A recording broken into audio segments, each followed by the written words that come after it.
This show is part of the Transpodcaster Visibility Initiative.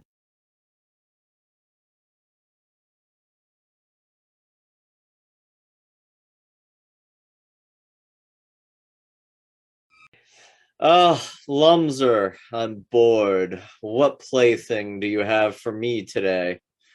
Another little weird thing from the SK system, madam. Ah, okay. It's in light of their show known as Picard, an interesting fan theory has crossed my desk.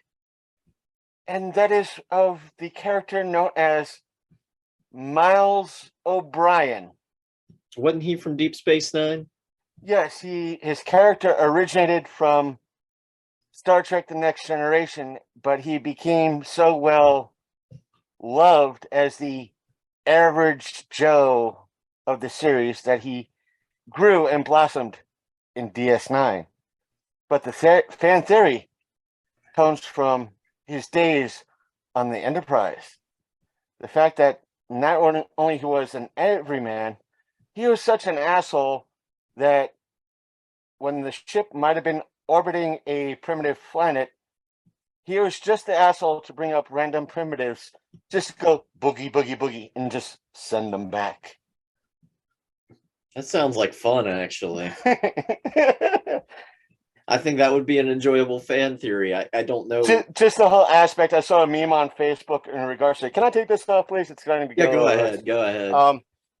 But I don't know how that came up through the audio, but it is a whole aspect of, it's like folks kind of picturing him just beaming random primitives up saying, "Hi, I'm God," and just beaming them back, or the whole aspect that he was just one day away of dressing up as local civilization's version of Satan, and just so, more or less like what Futurama did with Bender and Fry when they were working for the cryogenics lab, right? The ape suits.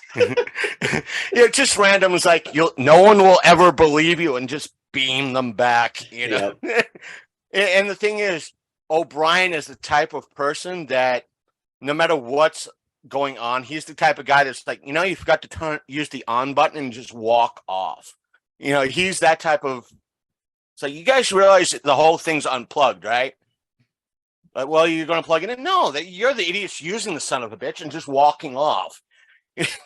But still.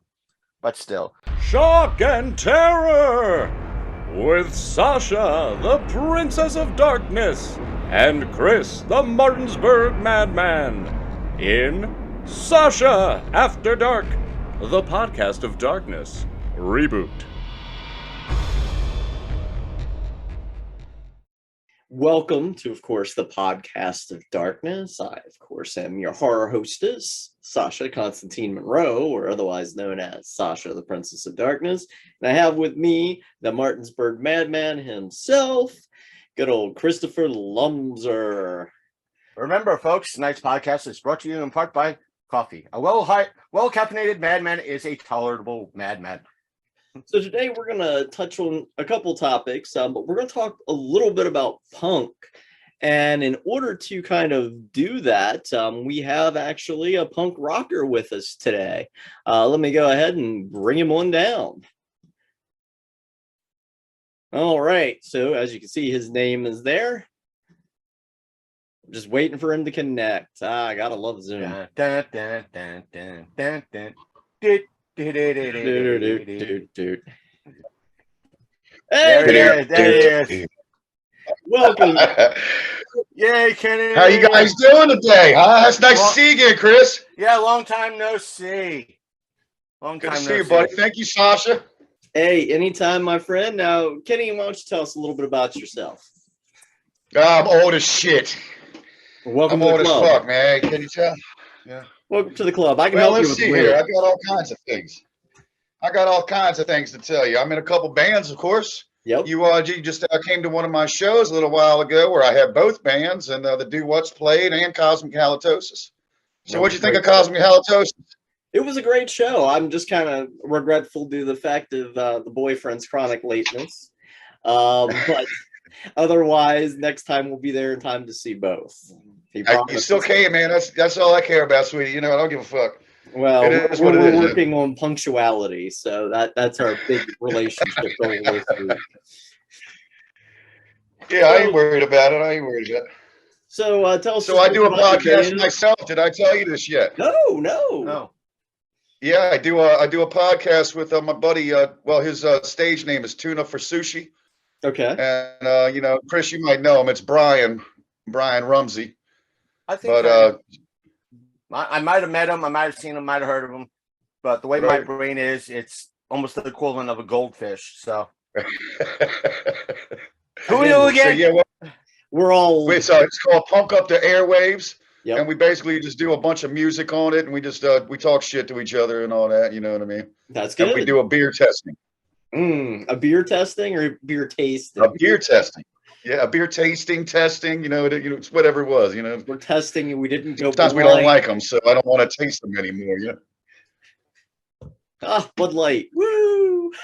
Hey, right. Well, it's Keystone Light, but you know, eventually, I guess I'll have to start getting that shit. Maybe I can get a sponsorship with Keystone Light.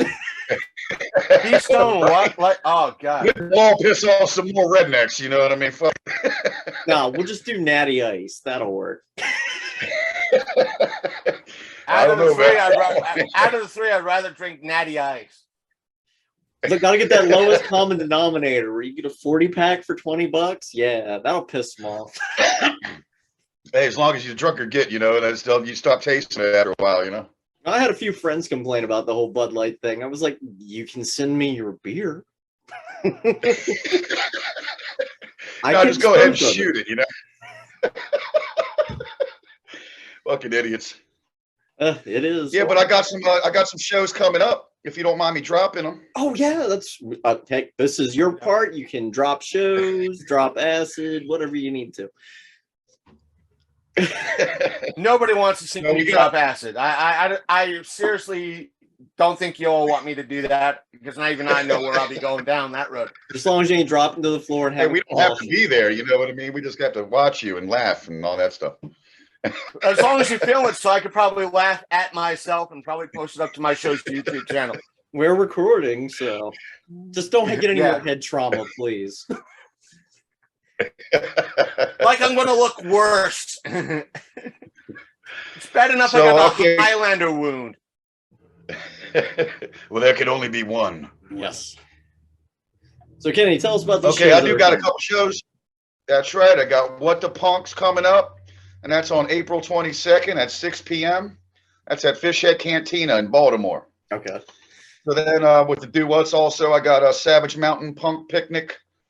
And that's at Hoffman Hollow Park in Frostburg, Maryland on May 6th at 12:30 p.m. is when that starts. And then the Doo Wutz also got a Bad Habits Bar and Grill show on May 27th at 8 p.m.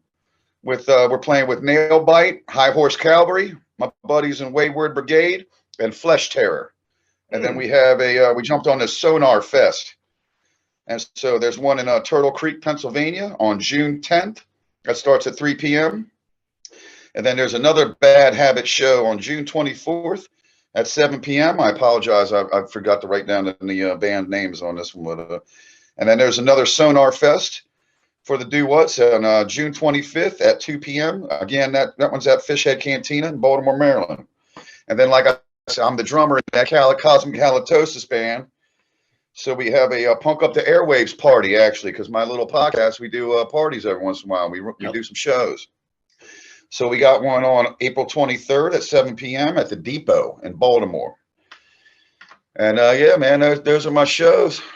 Awesome. We'll make sure we link them here at the end once everything hits YouTube and then any of the other places that they may go. By the way, this is, of course, your OnlyFans premiere, if you didn't already figure that out. Right. Oh, okay. Yeah. I don't have one of those yet. You know what I mean? Well, but I hear it's a good way to make money. Well, I found that, like, it's an interesting funding platform because it's wide open.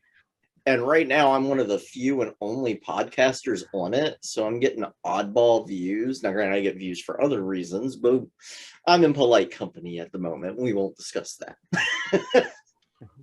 Well, I haven't Are you posted. fucking sure about that? I haven't really done something like that for my account on that. It's been mostly looky-loos. So, for now, you'll get demand. I'll be like, yeah, I got some fans that want to see a little something, Chris. You need to hook them up. Oh, that's right. I'm on OnlyFans, so I'm supposed to be taking off my clothes, right? But no, ain't nobody they're gonna pay you to shut this damn thing off if you do that. I thought money's money, right? Money's money. I thought it was funny the other day because they were advertising, trying to spread out their brand as basically a better funding platform than Patreon or dealing with the tyranny of YouTube. And they had a cook. And I just thought it was funny because he was constantly frying things. And I'm like, oh my God, thank God he's not nude. Ow, my nipples. I had a good laugh over I do it all the time, though, man. Frying bacon, and it hits me, and I'm like, ah! Oh, maybe you should have been cooking. Hold on, I got a live wire. I mean, narrow that down. You know what? I'm too old to give a fuck anymore, Chris. It's a perfect thing for OnlyFans. Cooking bacon on a platform that shows primarily tits. Now, somebody drink a beer and you got the average male trifecta right there. Beer, bacon, and breast, the 3 Bs. You know, I got all 3, to be honest with you. Cook. I honestly, so do I. Like, we're not just nudity. We have fry cooks. So it's like, my brain went places it shouldn't have went. That's right. Yeah, I wanted to mention something else. Yeah, so the Doo Wutz, we are on a comp. We just recently got on a comp, and it's called Throw It Away. Mm-hmm. And it's a bunch of bands from Maryland, Pennsylvania, and Virginia. And it's just this little band camp comp that some kid put together. But I mean, it's pretty good. It's got a couple bands on there, Sirlando, and a couple other bands. I don't know. I thought it was funny. You handed out the tape the other night, and the guy's like, "What am I supposed to play this on?" You're like, "Oh no, it's a digital download. Are you gonna come over and do this for me? Because I got no clue how to do that either." Well, I think you just punch it into the computer. You should be able to download it, something like that. But yeah, that's what it is. We give you that physical copy, so you have a copy. Well, you know what I mean. Hey, you're still giving out tape. Like that's cool. That's right, man. Well, that's what it is. He got so that's Mom's Basement Records, and so they took it upon themselves to go ahead and do that album for us. And he reached out to him, I guess. Maddie reached out to him and got him to go ahead and pay for everything. And they bought us a bunch of shit and just gave us all this shit for free. Well, what I thought was funny the other day, I saw like this company that makes like custom USB drives, and they'll make them look like tapes. They'll make them look like 8 tracks. And I'm just sitting there like, man, that would be hilarious to start giving out 8 tracks at a show. It was like, what is this? It's a USB drive. You can listen to the music. See, us old guys, man, we're all right with that. We like us. We still have the stuff to play that. Right? We have like the 10 different adapters to plug into the 8 track when we want to play tape. And we have the tape adapter to the CD. No, really fuck with somebody. Get the tape version and just give that and a pencil. See how many people get it. Yep. Right. Rewind. Yeah, and the Doo Wutz also, we kind of just, maybe a year ago, we kind of released this little Bandcamp EP2. It's our only thing we really got right now. But so yeah, go to the Doo Wutz, and that's DOOWUTZ. Don't forget the in the beginning, and you should find us on Bandcamp pretty easy. I'm pretty sure we're the only ones with that stupid fucking name, and you know what I mean. And Cosmic Halitosis, so. And Cosmic Halitosis too. There's a bunch of Bandcamp stuff on there too, and you don't have to just get the damn tape, with the digital download. You can, we're on the internet too. Look us up on YouTube, all that shit. On the World Wide Web. So did you know that? Did you know that I'm also in another thing called the Oysters? For a 50-year-old guy, you keep busy, and that's the hustle. Well, now you added some years on there. I'm only 45, but that's okay. All right. I'm actually older than you, Kenny. Yeah, How the I know I fuck look am I like a older living than you fucking yet nightmare. look younger than you? I'm 2 years older than you, and yet I look like maybe 5 years younger than you. Wait, What so I'm the baby hell? over here? Yeah, That's I'm right. 47, going to be 48 this Oh, year. I'm 44. God, I am the baby for once. Well, you know, the 90s, because I can't remember the 90s at all. I'm surprised I do. Wait a minute, you got a memory? All I know is there was a 90s, I think. Some people tell me that shit, you know what I mean? I got a bunch of records and shit from there, so I don't fucking. Yeah, I definitely abuse myself, you know, you know what I'm saying? Like, oh, this is natural too, man. I don't even have to dye it anymore, you know? It's just if I wanted to, it could be purple, just like that, you know? There you go. Well, this is just odd lighting to hide all my bullcrap back No, here. I had somebody, as much as I'm one of those type of people that don't really like to be touched, I had somebody touch my beard. It's like, what product do you use on your beard? It's so good. I'm like, I don't use product. Come on, you got to use like a beard oil or something. I'm like, no. Get your fucking hands off me. Yeah. You're not my type. You don't look like Lucy Liu. Go away. Oh, you're an Asian girls, are you? A little bit. Is there a Yeah, problem? me Now too, we know what he looks for on OnlyFans. Is there something wrong with the Asian chick? I'd go with an Irish chick too. I don't care. This is why he likes Godzilla. You know, when I was a movies. kid, I was a Because, kid, they didn't even have to have the legs. I Asian- didn't care. the You Asian know? girls run from Godzilla and they run from him.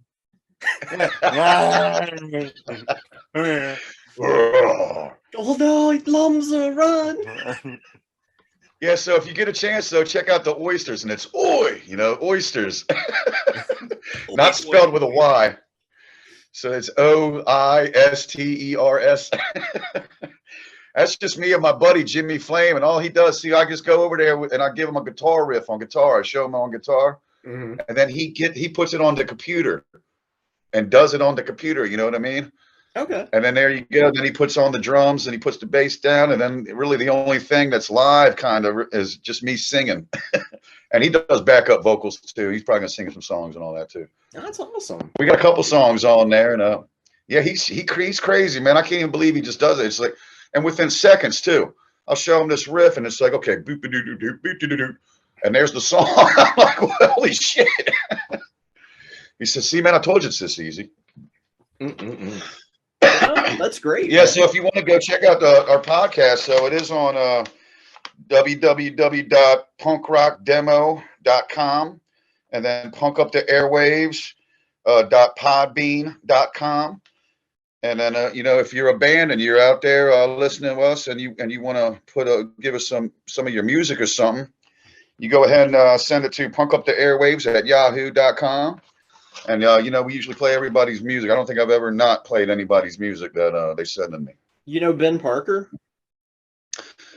Yeah. Scarecrow's Curse. Yeah, because they got a new album coming out, and I think they got a show this weekend or next weekend, whichever one's Bad coming. Habits or something like that. Yeah, I think. Yeah, it's in Hagerstown, which shocked me. Yeah, they play there a lot. Oh yeah. Yeah. I played with him a couple times, man. They're killer, man. They tear it up, man. That's next time, if either of you see Ben, bring with you a cup of fruit punch or something, and just go, "Hey Ben, blood." He'll just like go motherfucker, and just say, "Oh yeah, Chris said I'm supposed to come up to you with this," and go, "Ben, blood," because he'll just go motherfucker. Pretty much because he was helping out with the filming of Zero.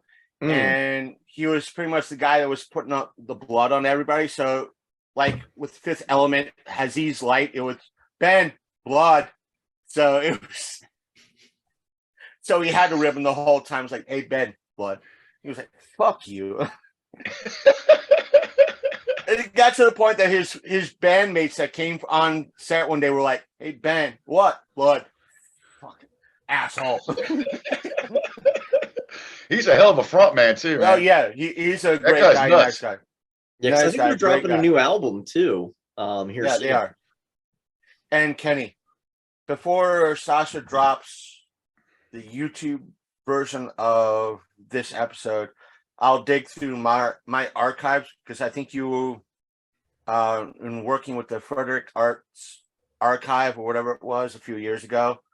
You were in essence, in a way, on my show, and I help promote everything that way. I'll just do a re-airing of that episode. That works. Stay tuned. Okay, cool. Stay tuned for Kenny.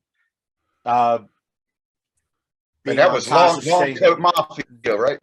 Right. It's Sasha in a way is kind of helping me get back in the game and everything else with that, and therefore it's like, though I might repost the audio versions of everything, Sasha's got first crack at everything, of course, but in a way it's like, hey, I could help getting back in the game, as much as I don't like reposting back in the archive bullshit, but still it's there. It's a good way to promote you, and hey, Kenny's going to be on Sasha's Reboot, and even though, stay tuned for the audio versions out, sharings and all that. Here's Kenny. He was on our show a few years ago. Here's everything else. So nice. And stay tuned for him being at several events and all that. Oh, you got that unboxing video done yet? For what? The mask. This? Yeah. This? Yes. That's gonna. I have tomorrow off. I have this unboxing. I have another unboxing. I have to put up, both of which I'll do tomorrow on my way out. I'll wander up to the library and do that. The reason for that, Kenny, because I know you missed it, I wasn't sure exactly how to bring you on without bringing you the whole way on, is we kind of do a show opening now where I kind of emulate the beginning of Flash Gordon, with Clytus. Clytus, I'm bored. What plaything do you have to present me today? And then I say, Lumzer, I'm bored, and he'll give me some weird internet thing going on, and that's how we start things out. I think we got to figure a way to cut out the bottom so his beard hangs out.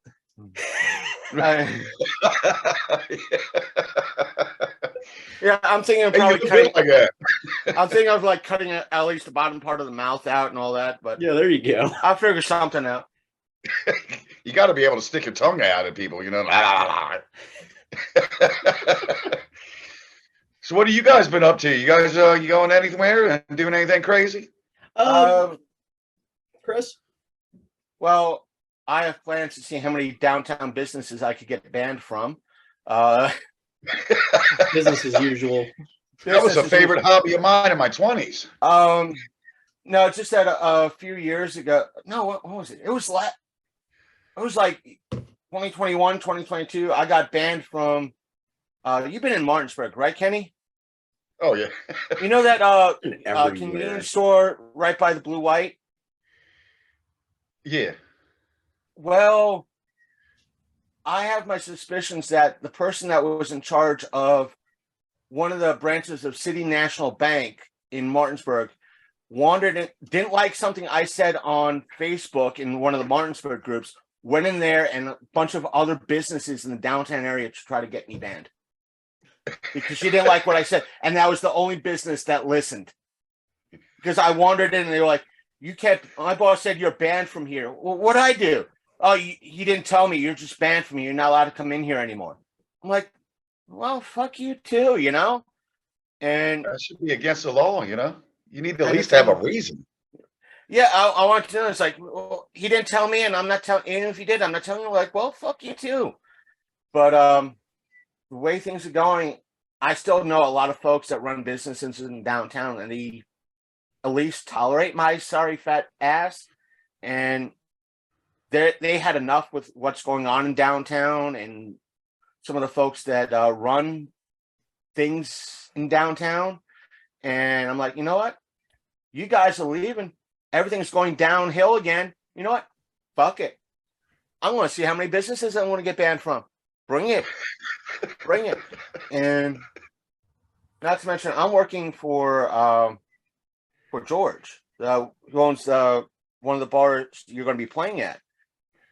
Bad Habits. He owns Bad Habits.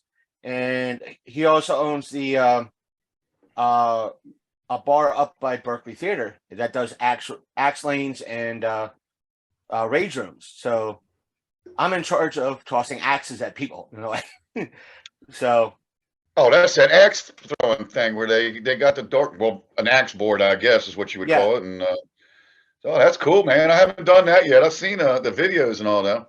So I'm the person in charge of the axe lanes, so showing people what to do and how to do it. Plus, I get to flirt with a lot of the ladies. So, hey, can you blame me? I'm do that? It's $25 for 50 minutes. Okay. And I usually get, if it's me on shift, I usually give a couple extra minutes anyway. So is it just one person, or can it's per person? Meaning if you bring 2 people, it's $50, but you get an hour. The thing is, I had a lot of folks asking, it's like, I don't want to toss axes. I want to throw knives. And I asked my boss, like, what about knife? I asked George, what about knife throwing? He's like, well, if they bring their own knives, yeah, fine. I'm like, okay. If you throw knives, you can bring your own. If you have your own throwing knives, feel free to bring your own throwing knives. You just pay. So you're allowed to bring weapons in this. In a way, we had a guy that brought in his own hatchets. So in a way, you bring in your own weapons. You could have a beer and toss them at a wall. Well, they ain't joking when they say wild and wonderful, baby. Wild. I'm like, it's like. Even I think I told George once, I was like, George, you realize not only are you paying me to be this kind of the safety guy and the cleanup guy, you're paying me to be an asshole. He's like, what do you mean? It's like, in essence, you're paying me to make fun of people. How can I thank you? You know, if you ever worked in a bar, that's pretty much the gig, you know? It's like, I'm working in a bar making fun of people that toss axes at a wall. I'm making fun of people that are armed. That are armed and getting away with it. I bring out when some people come out of the, we had one person come out of the rage rooms. They were hanging out. They're having something to drink. They were pointing and laughing because I had to clean up their shit. And like, I walk in, saw they didn't break 2 beer bottles. I put them both in my pockets, walked out, and I'm like, oh, you're fucking laughing at me, all right? Yeah? And they're like, yeah, you have to clean up the mess. I'm like, well, who's the dumbass that didn't break 2 fucking bottles, pussies? And I walked away, and they pointed at the guy who's laughing at me. They're like, he just called you out, and you're trying to call him out for cleaning up your shit. Hey, if you don't mind backing up a little bit, is it the Bad Habits that does the axe throwing thing? No, it's the place is called Big Timber. It's on Monroe Street. It's the same plaza that has the Berkeley Theater, and Big Bingo. There. Yeah, it's where the big bingo hall in Berkeley Theater is. Oh, okay. Hey, Chris, remind me, isn't that where we did that little thing? There was that show, you know, when I was with the Stinkoids, and it was like Let There Be Rock School. I don't. Or no, I guess that was at the school, wasn't it? That was actually that interview was at the school. Nothing against. I think Will runs that school. That's his name. Will that runs the school. Yeah, Butch. So he's a nice guy. I've met him. He's awesome. He's a trip. And I say that he was in a band Shaft. And I say that with all kindness in regards to him. It's like he's a trip. He's an awesome guy. I have no hard feelings in regards to him, especially with what he's doing for the community. You know, getting those kids, you know, off the street in bands. You know, getting them hyped up about music. There's nothing wrong with that. A lot more kids should be into music and learning to be either a punk band like yourself, a metal band, or even a general rock band for that matter. Just honing their skills, getting together and playing. That's what it should be about. Every time I get on this conversation, I love this. I say this to everybody, and you know, if that damn school was back when I was a kid, my hair wouldn't be this gray, probably this white, and you know, I wouldn't look this bad. I'm telling you, man, I wouldn't have had the life I did. And, you know, I would have been involved in something like that. Absolutely. Now, they didn't have stuff. I wasn't into sports. You know, they didn't let us skateboard. I wasn't allowed to skateboard anywhere, you know, fucking ride bikes and nothing like that, man. They didn't like us. And, you know, especially if you had purple hair or something like that, you know, you were called names, you spit on. And shit, motherfucking throwing rocks at you, shit, you know. But it's just, pretty you know, if much they my had daily that, life. Wonderful. yeah, you know what I'm I've told talking about. Sasha this, and I've told a good many folks about this, and we're all roughly the same age group. I remember my folks, I grew up in, I won't say in a restrictive household. On a 10 scale, yeah, there are people that are hit 12 and all that, but I might have been on a 7 scale. When I remember seeing on the Grammys when it was AC/DC, when they did the whole, they did Money Talks on stage for Grammys. I just remember my folks turning to me and say, "You ain't getting none of their albums." I wasn't allowed to listen to Metallica, Kiss, Bruce Springsteen, none of those fuckers. And those, yeah, it's Bruce a wide Springsteen. I wasn't even allowed to listen to Bruce Springsteen. God damn. I got That was basically an American flag on every goddamn album cover. You know what I mean? My cousin and my aunt had to fight my parents to get me to listen to Tom Petty. So, you know, like, and not to mention, it's like, I listened to Beach Boys, and that was like as hard as it got. And to my folks, listening to Fresh Prince's first debut album was like, like who didn't listen to a little bit of Fresh Prince when they were growing up? Fresh Prince and DJ Jazzy Jeff. Yeah, but you know, beyond that, That's it was more like, than too loud for myself. You're not listening to anything too hard. You nothing harder than Beach Boys. I'm like, oh fuck! Here I'm going to school, and all my friends. Nothing harder than Beach Boys. Like, yeah, the Metallica concert was awesome. I'm going to see AC/DC next week. My cousin's going into, taking the train in because she lived out in Nassau County. She's taking the train. She's like 12, not 12. She's like 14, 15 years old. She's going into Madison Square concert to see Heart. She's seeing, all these bands ranging from, hard rock, from rock to hard rock and maybe even hair metal. I'm fucking missing out. And it's like Beach Boys was playing like 20 miles away with Weird Al as the fucking opening act. What? And I wasn't even allowed to go. To the Beach Boys show? Yeah, there was because of Weird Al? Yeah, I was living in Jim Thorpe, Pennsylvania at the time. They were playing in Allentown, which is 20 miles away, maybe 30 tops. And they were like, no. I heard like somebody, we were in some store waiting in line. It's like, yeah, Beach Boys are playing at this venue and Weird Al's going to be the opening act. I'm like, Dad, I want to go see two of my favorite, artists. And he was like, no, you ain't going to that shit. I'm like, God, I mean, dude. I didn't like him singing about his baloney. Right. and to think, Kenny, you'll get a kick out of this because back before the whole COVID thing hit, my buddy's like, my wife is kicking me out of the house for a guy's day out. You're the only guy that's sensible. I know you haven't really been to a concert, a stadium concert. He said, I got tickets to Knotfest. I'm taking your ass with me. So it was like, and I put it out on Facebook, yeah, I'm going to my first, stadium show. It's Knotfest. And one of my friends is a diehard metal. It's like, so you're going straight into the deep end, right? I'm proud of you, boy.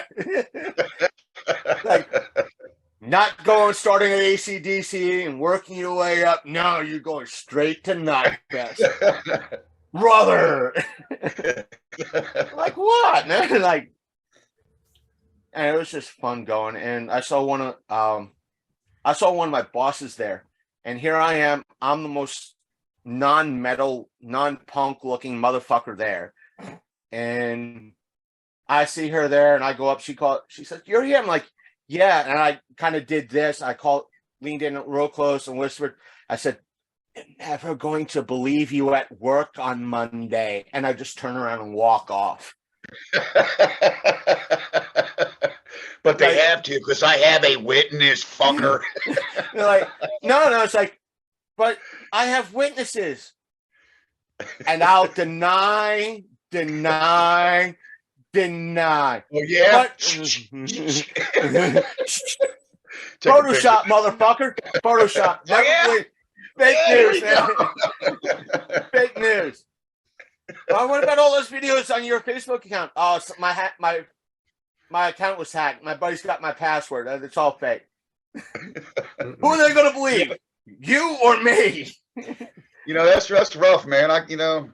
See, my daughter, she likes all that new stuff, and I'm not into it.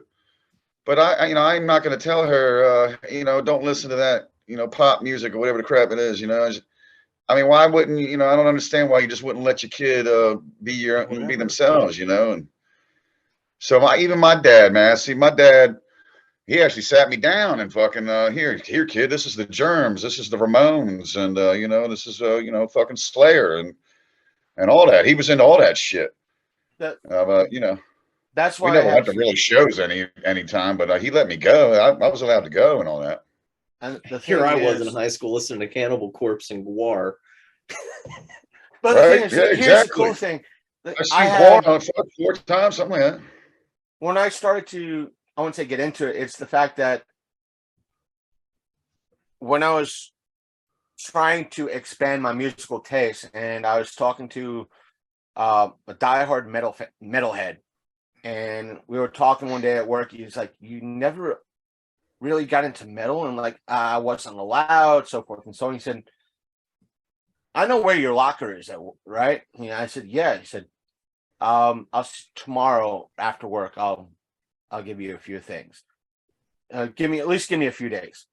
He comes in after work, he comes out in my locker. He gives me like a spindle like that thick full of mixed CDs of all metal. It's like, this is everything you need to listen to. And that's a buddy. That's a buddy. That's a friend. It's like, you are now, and it was like from Ozzy, AC/DC, Slipknot, Cannibal Corpse, different bands. And it's like, this is elaborate. You need to embrace all this music. I know where he's coming from, man. I love influencing people. Here, man, check this. You like metal? Here, listen to this. And that's what it should be. It should be you're sharing your interests with people and being like, hey, check this out. And it should be like a two-way exchange, because they might be onto something that you got no clue about. Dude might look like a total spud and might have awesome taste in some unknown band that you've never heard of before. Yeah, absolutely. A good buddy of mine, Sasha's met him a couple times way back good many years ago. He got me into punk music. It's like I never, I might have familiar with the standard names like Nirvana, Green Day, which, everybody kind of know, like the Ramones. And he's like, you got to listen to some underground shit. 3 days later, CDs. It's like, here, have fun. Boot. Hey, you guys get a little special treat here. This is the baby. This is the littlest baby of all babies. She's being shy right now, but there she goes. Yep. This is Evie. Kenny, I have to do it. You just opened the door and offered me intimates. You're on OnlyFans and you're petting your pussy. So well, if you were paying attention, I also kissed it. Kenny's flexible. It had to be done. It was right there. It was right there. I had to say something. I'm sitting here. I like to rub my fingers through the hair. Do I have to spike this in, or am I polite? Let Chris get it? Is Kenny gonna point out the obvious? What's the etiquette here? Right. And we were talking about a little something. I like to backtrack a little bit, and so I think what the community needs to get out of is need to get motherfuckers out of here and. Well, this band's not cool. This band's they sold out, and like the sold out thing is just so old now at this point. Everybody sells. I'm gonna tell you, I've been working construction for about 25 fucking years right now, and I'm sick of fucking working construction, man. If I could make it as a goddamn musician, are you kidding me? Doing something I fucking love, How the fuck is that selling out? I'm not working at goddamn McDonald's. Exactly. When someone says, "Oh, this band is sold out," or "That band's sold out," I was like, "Wait a minute, let me quote Tool for you. You do realize you're the man, they're the man, and they're the man as well. So take your brand new 501s and shove them up your ass." You know? Exactly. You fucking brand new Doc Martens that aren't even scuffed up. Get the fuck out of here, G. And the moment you take penny one for anything, you've sold out. And big whoop. Everybody does it. Everybody sells their soul at some point. Everybody has a price. Right. And to me, it's like it just kind of got in there, and I was like, "What the fuck?" It just became a thing all of a sudden. I don't like Green Day because they sold out. And even when I was a kid, man, it affected me. And I was like, "Well, this guy he likes Black Flag and all this other shit, so I guess I don't like Green Day either." With me in movies, but then I saw him and I said, "Holy shit, this band's fucking awesome." But like, you have people that are part of the indie crowd when it comes to movies, and those fuckers aren't making penny one. They're making movies because they love to make movies, and yeah, it's good. Oh, yeah. But they have to work with the system, the indie system, more or less. Either got to crowdfund or got to fund it out of their own pocket. And granted, you're not going to get like this big budget spectacle from them. You're still going to get something good, but it's not some big budget spectacle. And then there's people who piss on them when they sell out to do that big picture because they finally got noticed. And it's like, do you know how long these motherfuckers work to get there? If you're upset about that, just because they love it. Yeah.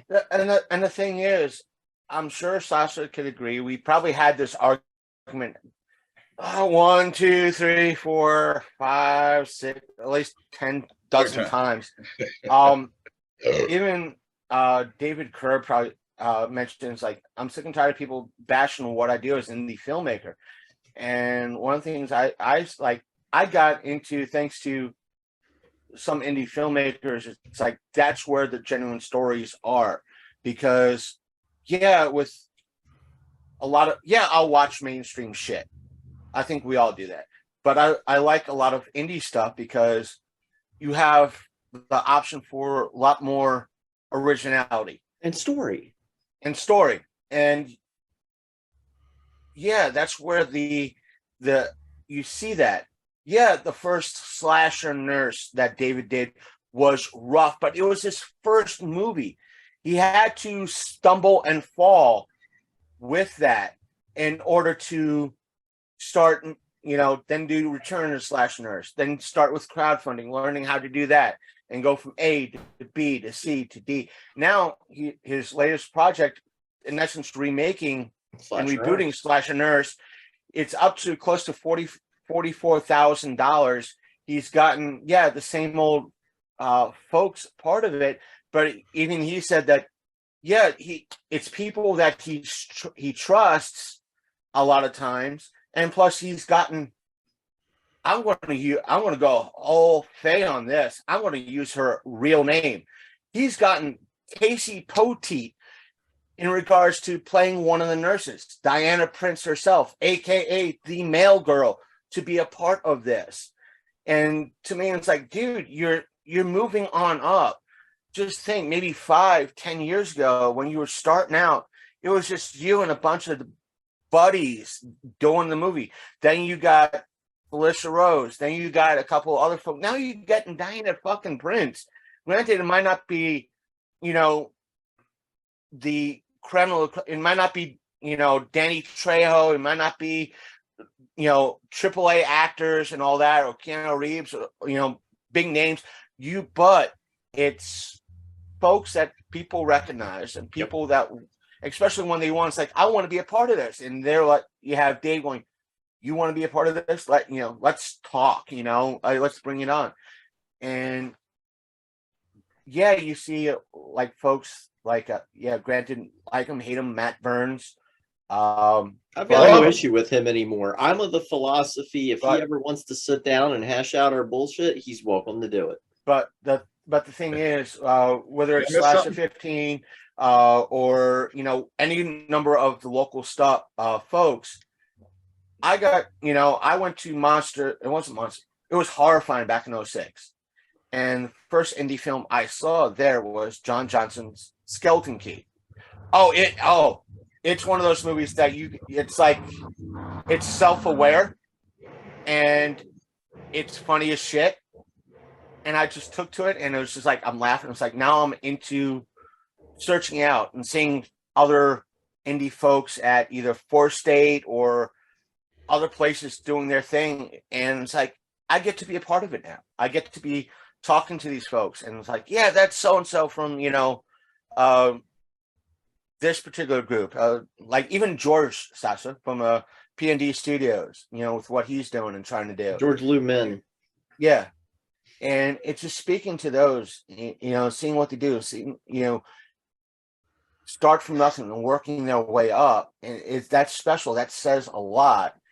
And you don't have that infighting, but you have all these folks like, why this movie sucks? It looks like it's I'm like, yeah, and an asshole like you that's bitching about how low budget and how they have to crowdfund, yet you're going to be bitching 15, 20 minutes in regards to how, not so much that they sold out, you're bitching about how Hollywood, mainstream Hollywood, hasn't had an original idea in 15, 20, 30 years, number one, or you're bitching about this person has been, swapped or so forth and so on. It's been, or they're doing this, they're doing that. The all Ezra about Miller conundrum. Or Ezra Miller. Yet here's low budget folks, whether it be Slasher 15, Matt Burns, whomever, they're making that content, that diverse original content. Or out, you just have to dig for it. You have to you actually have to seek it out and raise those boats up with the tide.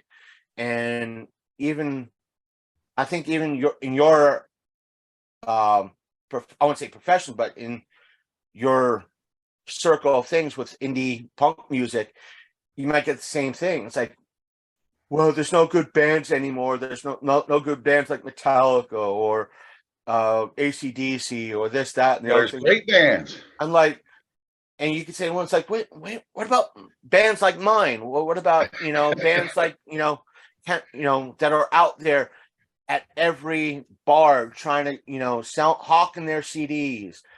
They're at a Bad Habits. They're at this venue. They're at that. I'll venue. tell you, Chris, that's why I'm still doing it, man, because I see these kids and some of them are, like, that's why I like that rock school thing, because now these kids are good and they can jam, and it's just now they're coming out, you know what I mean? And there's these little kids and the punk bands and metal bands and everything else, and they're jumping off stages and it's crazy. Hey, even my buddy, like, it's also why I've got drawn myself to, I don't know how it happened. It started with my one buddy that I had a good many years ago. We kind of just, life happened. He's the one that was the original metalhead. He was a guitar player. It was like, oh, like, you got to hear this band. They have great guitars and all. Now, a few years later, I met, we'll call him Big C. Sasha knows who he is. And he was a guitar player too. He's not real good, but he knows how to play guitar. And he's always like, look at this band, look at this band, look at the finger work, look at the finger work. And he's the one that got me into watching Lordy. He got me, and he's the one that first saw Dragon Force on like YouTube or something before they got it big on through Guitar Hero. And he's like, look at the finger work on what Dragon Force is doing in regards to Fire and Flames. I was like, holy shit. He's like, I know, right?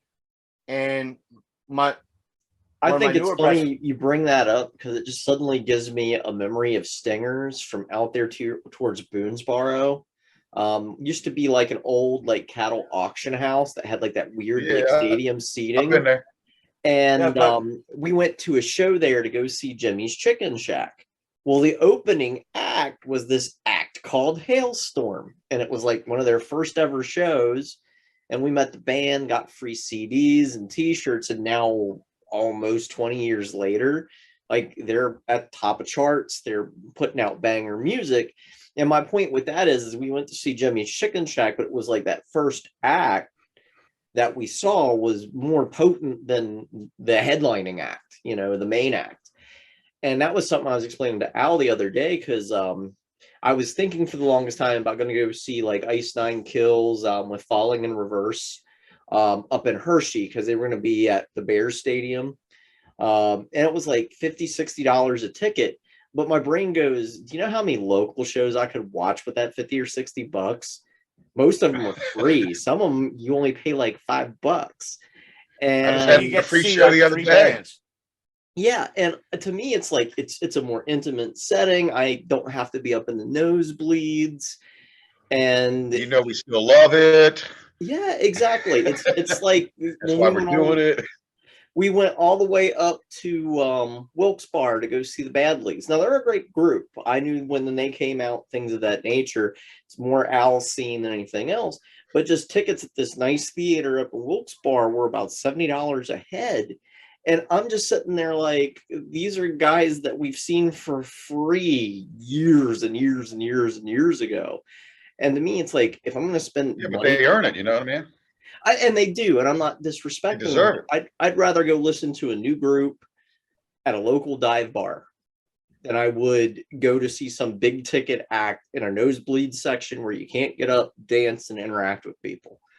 And that's why I love you, Sasha. Yeah. To me, it's like That's you get to interact, you get to hang out. You don't get that with the big ticket shows unless you're paying. You get to sit in the green room and do a couple of things, drink some beer. Because at first it was like, no, What'd you think of that green room? that green room was nice. That's cool, wasn't it? It was laid back. The only thing I wanted was I want to take him to a punk show where there's a mosh pit, just so I can throw him in it and see how Al interacts. I know it sounds terrible, but I want to do it.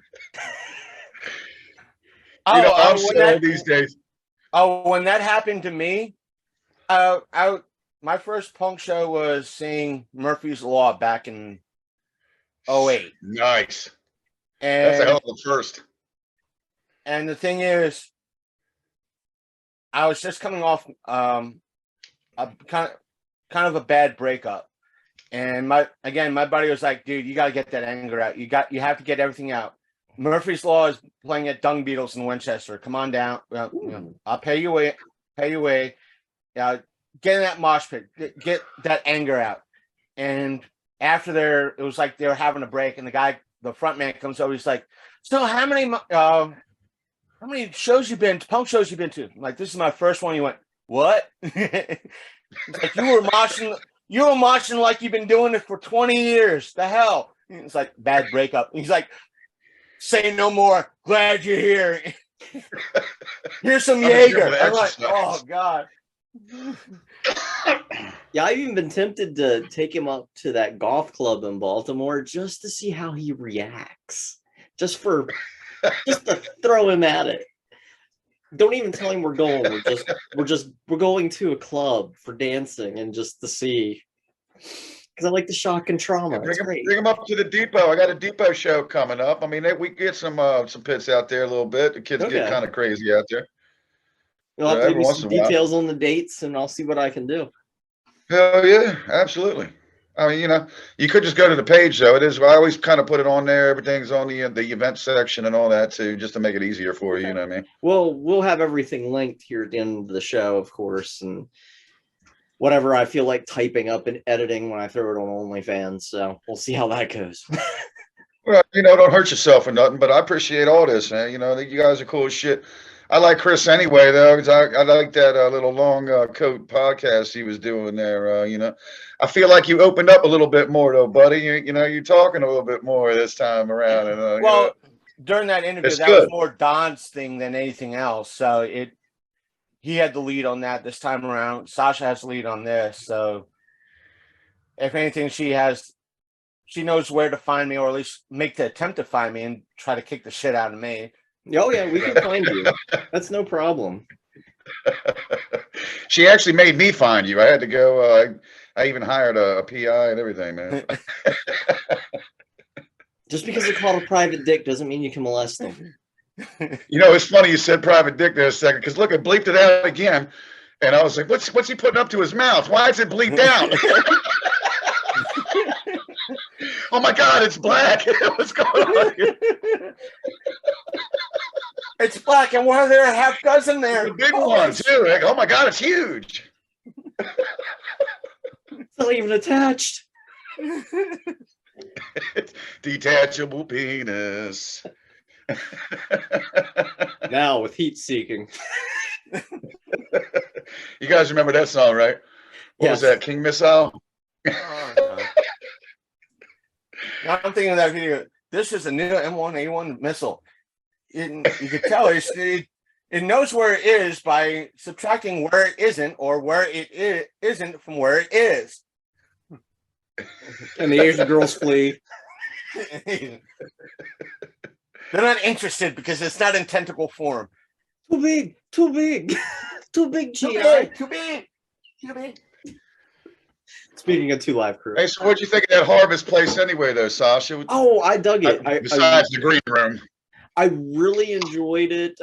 It was a very small but nice and intimate area. Hopefully you guys do some more shows there. I'd really like to talk more. I feel like they could put a stage in that area, don't you? I feel like if they put a stage where the bands are, man, that'd be fucking a little bit better, Well, Get them up higher. If you and the bands got together, and this is just my thought process, you guys could like crowdfund. I already know what you're getting ready to say, and I've already thought about it myself because I know a little bit of construction. Crowdfund like a portable stage where you guys can just throw it out wherever you want. Right. And there you go. Well, yeah, one of them fancy metal ones, Yeah, there you go. Just don't have me. I figure, fuck it. I'll just steal a bunch of wood from the dumpsters or something, and then just build them something. There you go. That's how fucking punk rock I am. But you don't want to make it too big. You're gonna have problems transporting it. That's right. Hang around the back of Big Timber, so every time that George changes out the wood, you just get all that whirly, axe-worn wood. There you go. Right. All splinters. With nails and shit in it. Yeah. It's like, we're really wrong. Pain. Hey, you guys can mosh, but don't mosh over here. Right. Unless you're really mad about something. Is the new thing facial scars? Because that might be a thing. That sounds like a band name. You want some free piercing? So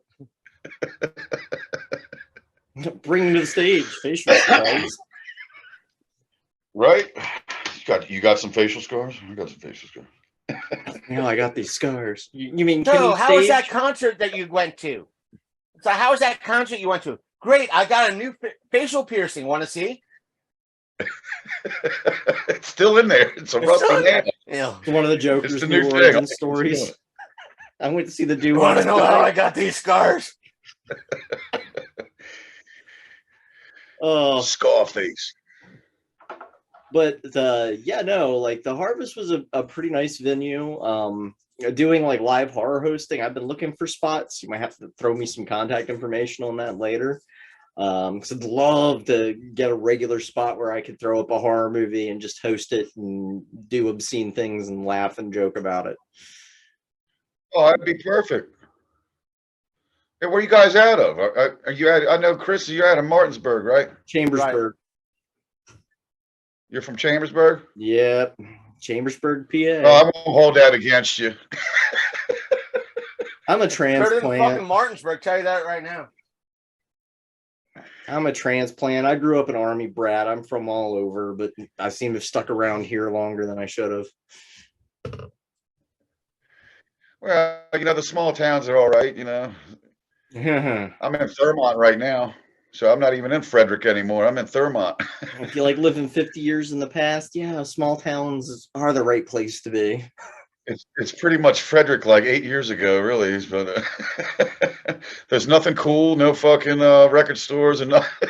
You've been to Jim Thorpe? Around, yeah. What the fuck? Wait a minute, you've been to Jim Thorpe too? Holy shit. There's a good fried chicken place. I mean, there's a couple of them actually. That's the thing here, I think, is fried chicken. But that doesn't really bother me. I think the only thing I do when I go to like Frederick is to go hit up the one local skateboard shop up there, because Timmy's got his skateboards there. You talking about what is it? Rodiger. No, what's the fucking Elements or something? What's the name of the shop? I can't think of the name, but like it's one of the few places that sells the Payne skateboards. So we've been up there. Man, Joe works there too. I can't even think of it. And Embark. It's Embark. That's it. Yeah, that's it. Boom. And then we like to go up to the Warehouse sometimes. The Warehouse Cinemas there in Frederick, because that's a really good place to go see movies. Yes, we got one in Leitersburg, but the one in Area 51, is that what you're talking about? no, Warehouse Cinemas. Oh, yeah. I haven't even been there yet. Hey, so do they serve beer there? Yes, beer, liquor, No shit. wine, everything, comfortable seating. Liquor? Yeah. Wow, you snort a bunch of cocaine in there and everybody being cool with that, huh? I mean, they got the table that pulls up beside you so you can eat your food. I mean, why else is there a table there? Right. Hey, Chris, what about that extra place? Can you do a couple fucking lines? Well, they probably could. The table's right near the axe lane, so long enough you can just put one long line. Just put Somebody's gonna lose a finger chopping up their lines. See him with an axe. With it. You use the axe. That translated to bro. The only downside is that you have to sniff the Martinsburg meth, and that's it. Not the cocaine, the Martinsburg meth.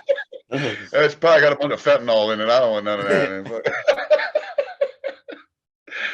No, I'll be honest with you, man. I don't even do that crap anymore. But I like to fucking joke around about it because nothing wrong with it. It's humor. Kids, actually, I lied. I'm not even 45. I'm 27. This is what happens when you do it 3 times. This is your face on drugs. Any questions? You should see the body. Next, we'll have Pee Wee Herman talk about your face. This is your face on crack.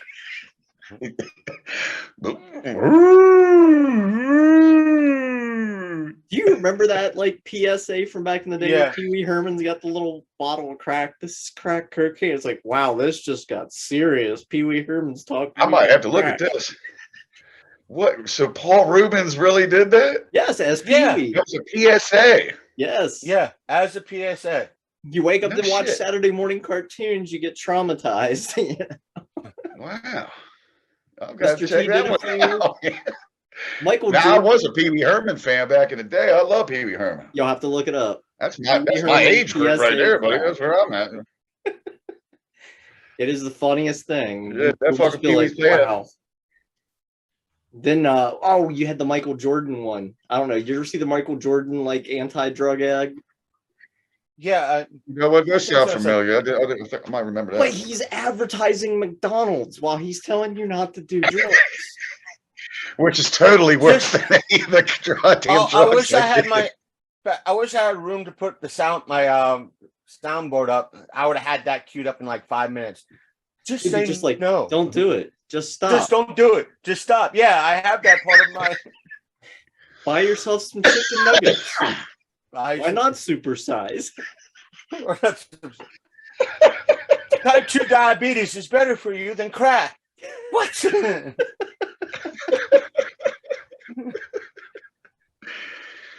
Have an extra soda. You want to supersize that shit? Michael Jordan sent me. I'm not doing crack. Oh. I'm going back to town. Yeah, supersize. Let's do this shit. Don't do crack. Do something big and black.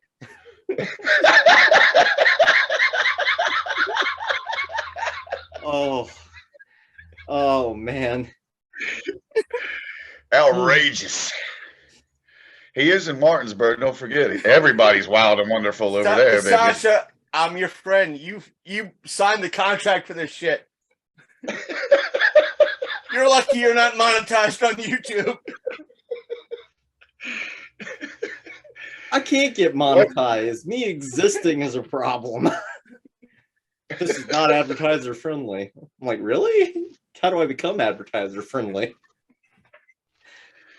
It's bad enough I'm the innocent one at where I work. I'm like, wait a minute, how'd that fucking happen? I'm innocent? You guys don't know me very well, do you? It's like I can post a video because Timmy and them did my theme song, which is Horror Queen, and I have written consent from both them, the band, the whole 9 yards, saying that I can use said song. The kicker is that I will get copyright flagged from CD Baby, who just mass produces their CDs, and it's like, wait, I have the artist's permission to do it. Yeah. So I just stopped monetizing long ago. What's that? It's probably not their permission anymore to give it. You know what I mean? Yeah, I just don't monetize Some them. people have to watch out for that shit. I don't care, because I found if you don't monetize your stuff, you don't get copyright strikes. The moment you make that 2 cents a year, and that's what it averages out to be, unless you're pulling several million views of video, Right. Somebody's going to snatch it. I'm like, if you want those 2 pennies that bad, let me dig through my purse. I can find you some more change if you need it that badly. I will seal that up in an envelope and send it to you in Germany if you're putting that copyright claim there, because I can do it. Now, see, I got the Runs music on Spotify, and I think really back we just didn't even really care about any of that. We just wanted to get it out. You know what I mean? Just fuck it. And that's what it was. If you go to CD Baby, and you can get them to make CDs too. But there's even another option where if you want to pay a little bit extra, they'll put it on everything, from YouTube to Spotify to Apple Music to iTunes, all of it, man. And then it's just, seriously, it's like a list of. And you're like, wow, well, why not? I mean, obviously, I'm going to. That's probably how they're getting all the copyright claims off everything by doing that, because they're posting. Yeah, that's the thing is that's how they're fucking. If you actually read all that shit, they're like, we can do whatever the fuck we want. And the thing is, your fucking art. When I hear some of my friends like, yeah, if they have a band, it's like, yeah, we're going through a CDB. I'm like, dude, just watch your ass, read everything, have 15 people, 3 lawyers, and God go through that fine-tooth shit. They're like, why? Because good chance you're going to want to put footage of one of your shows on YouTube, and CD Baby is going to copyright claim your own shit. And so just, be careful. Like, well, I'll now don't just read. Make sure you read, sign, and have clauses for their clauses, for your clauses, for their clauses. So that way. But you know how that online stuff is. Nobody wants to read through all that. They want to click and just keep moving on. And here they've signed their soul off to Satan and God knows what else. Right. Satan doesn't want this soul. I think the best way for inspiring artists, coming up artists and all that, is just to get on a good independent label. And, just like a good one. What I mean by good is these people actually promote your songs and all that, and promote your everything. And they'll even do a bunch of other work for you. And, find you shows and stuff like that. And just, they're good people. And it's really a fucking very hard thing to find these people. A lot of them aren't, they just, and some of them even are trying to just fucking rip you off and all that. But then you hear stories. Now, I haven't reached out to these people yet, but the one I hear is a really good one. Are these allegedly record people? And apparently these are really good people. And if anybody's out there listening to the show and you're in a band, and I would reach out to these people and just bring them some songs to them. Don't, expect them to record it for you. But if you got some songs and you haven't released yet, and be like, hey, I'm trying to release this, and, see what they think. And chances are these people are going to help you out. Yeah, it's interesting when it comes to the whole thing with like finding publishers nowadays. So I was reading about like a lot of top acts that went through big publishers like back in the day, like Def Jam Records, dear fucking God, came off the tongue hard. Island, a lot of the Disney published stuff. Like, for example, like TLC back when they were big. I know you're not big into the hip hop scene or anything of that nature, but back in the early 90s, TLC was big. Well, I mean, as long as he's not riding in my best friend's ride, trying to holler at me. They weren't making jack shit from the label. Yeah, I saw that. They had a snippet on, I think TikTok, and I downloaded it. And it's like how you can make it big and still be poor. And they're like, yeah, the one album sold like 1.5 million copies, and they have this thing called a point system. We got like X points, which meant we made $1.5 million total. And this was like one of the folks, I'm not sure which one of the gals, and she was like, yeah, we got that. Then it certainly wasn't Left Eye. No. And she was like, then as soon as that money came in, the taxes had to come out of that. Then once the taxes came out of that, Studio the fees. lawyers had to the lawyers had to take their fees. Then once the lawyers took their fees, then it was the managers, the publicists, this person, that person. Once everybody was done taking their money, each one of us got hands in your pockets. And she was going, each one of us walked away from that with $50,000 out of $1.5 million. Yep. 150,000 was split amongst 3 people. Less than 10%. That's they ridiculous. Walked away with. So, gotta read them contracts. And I've heard folks say nowadays it's worse because whereas back in maybe the 90s, if you want to give it some credit, early 2000s, where if you weren't making any real money off the album, you could still make money off the tours. Nowadays, a lot of big name artists that are out there, whether it be Throw a Dart, Five Finger Death Punch, They're still around. Apparently. Ariana Grande, whomever that's still touring right now, they sign contracts that no matter what they make, they don't make any money. The studio makes the money. That's why you might see artists like Travis Tritt or the latest pop star hawking, Geico or Pepsi, because they're making maybe 25, 12, 15, $30,000 a year total, where they might enjoy making music, but they're not making what the folks were in the 80s and 90s and maybe early 2000s, because the Sony, BMG are all making the money now. They just bring it all in. They just like, hey, sign here. And all of a sudden they're signing their life away and they're not getting any money. Or what money they are bringing in is only the equivalent of what someone's making in minimum wage in Wyoming, if Wyoming is a real state. Wyoming does not exist.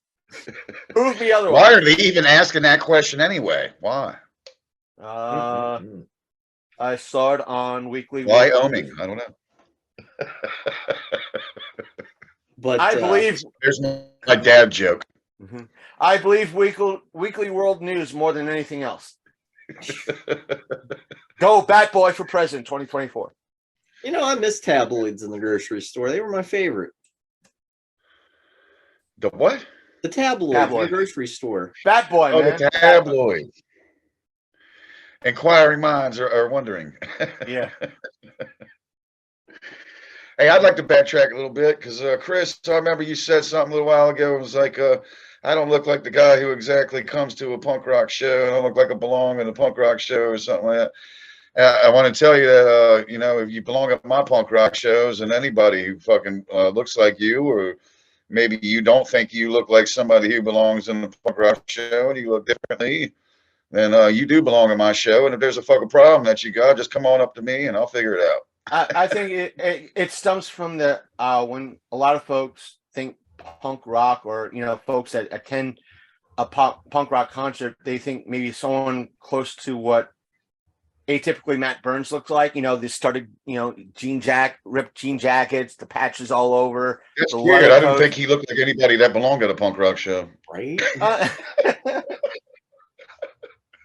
But I want to say it might have flipped on everybody, because we're old enough to kind of understand that when punk first came out, it was being different than everybody else and taking that extreme and being angry. It's like, hey, fuck you, we'll do it ourselves. We'll make our own content. We'll do this. We'll do DIY, that. baby. The whole DIY. And it's like, hey, I could the aspect of not just recycling, but repurposing. I can use that for something else, that mentality. And I've had maybe 1 or 2 friends say, yeah, that what you do is more punk than anything else, because you see something. It's like, that's not what it's meant for, but I can use it for what it's not meant for. Completely different. Case in point, I'll lean over. It's like, this is just a pencil crayon case. I'm a diabetic. These hold my needles for the finger prick stuff. It works. This thing could fall on the floor. All the needles stay inside. Right. And so, like I said, That's a problem solver. It's a problem. It's a DIY. It's repurposing. How many things, some could say, yeah. That's what I love about punk rock, because to me, it's always been, everybody's, like, if you go to places like Savage Mountain, you know what I'm talking about, Frostburg and shit? Yeah. Frostburg, Maryland, if anybody out there doesn't know what I'm talking about. Frostburg, Maryland, they got this thing called Savage Mountain Punk Fest. And it's just, there's a strong sense of community, man. And that's what it is, man. It don't matter what you look like. Because, they got the fucking, the little rednecky looking motherfuckers up there too, and they come up and they're cool as shit. And you fucking know, next thing you know, you're off smoking a joint in the fucking out the back of the studio, and you're hanging out with everybody, It don't fucking matter. And that's who I am. I don't give a fuck, You could be whoever the fuck you want, People are people. I don't care. It's like the thing is, I think people just let people be themselves and not fucking bitch. Oh, you're not supposed to like this. You're not supposed to be this way, That's what the dude wants to wear, man. What the fuck is wrong with you? Or girl or whatever, everybody. It's kind of like why I think the best punk rock movie of all time is Return of the Living Dead, because that is the ideal punk group. That's right. You got that had 45 Grave on it too, on the soundtrack, by the way. Cramps, the whole 9 yards. Hey! Well, I mean, if you think about the punk crew there, you had the hillbilly guy, you had the 80s pop princess kind of girl, you had, you had my favorite, traditional punk, I know Chris's favorite. What? The girl that was dancing, right? Yeah, shit. That was my favorite. I just love Suicide's whole line though, like when the chick calls him spooky and he's all like, fuck you. This is not a costume, man. It's a lifestyle. But I want to say, it's like, yeah, you might think that Return of the Living Dead is punk, but I want to say what also might be punk as well is Pump Up the Volume. Here's a guy I love that movie. The whole aspect of somebody is like, fuck you, I'm going to do my own radio station. I'm going to encourage folks to break away from the norm and doing that whole aspect. And I'm just pissed that it's not on Vudu so I could buy the motherfucker, because even though I got the DVD versions, like I want it on Vudu. I want it on digital on demand that I could just pull it up and watch it whenever I want to instead of digging through my DVD collection for it. And it had the Descendants and the Bad Brains and there was a bunch of shit on there. The Pixies were on that soundtrack. Yeah. And the thing is, like, I remember it was like another one of my buddies, he liked Dr. Hook and the Grief Counselors.